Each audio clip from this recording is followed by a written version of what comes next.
ولقد آتينا إبراهيم رشده من قبل وكنا به عالمين إذ قال لأبيه وقومه ما هذه التماثيل التي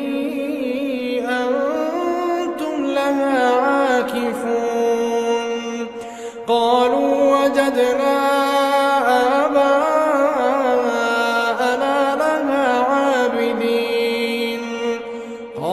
لقد كنتم أنتم وآباؤكم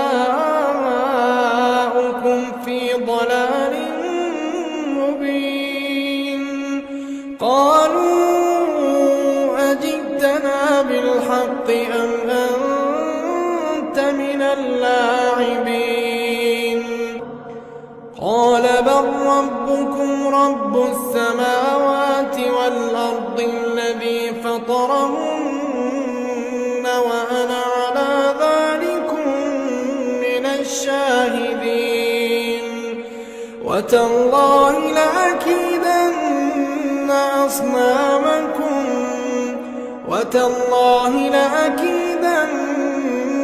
أصنامكم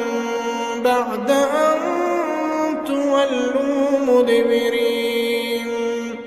فجعلهم جذاذا إلا كبيرا لهم لعلهم إليه يرجعون قالوا من فعل هذا بآلهتنا إنه لمن الظالمين قالوا سمعنا فتى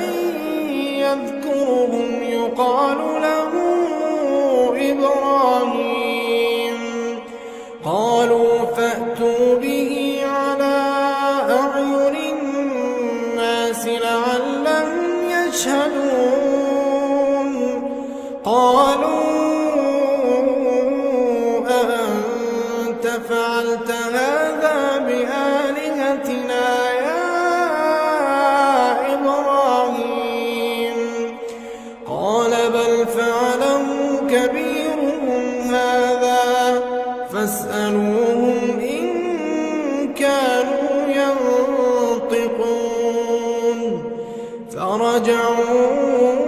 إلى أنفسهم فقالوا إنكم أنتم الظالمون ثم نكسوا على رؤوسهم لقد علمت ما هؤلاء ينطقون قال أفتعبدون من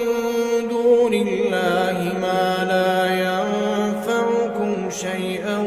ولا يضركم أف لكم ولما تعبدون من دون الله أفلا تعقلون قالوا حرقوه وانصروا آلهتكم إن كنتم فاعلين قلنا يا نار كوني بردا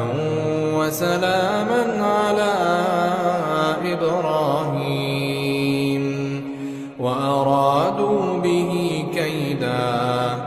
وأرادوا به كيدا فجعلناهم الأخسرين ونجيناه ولوطا إلى الأرض التي باركنا فيها للعالمين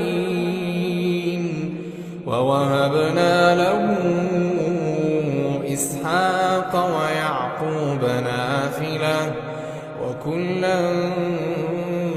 جعلنا صالحين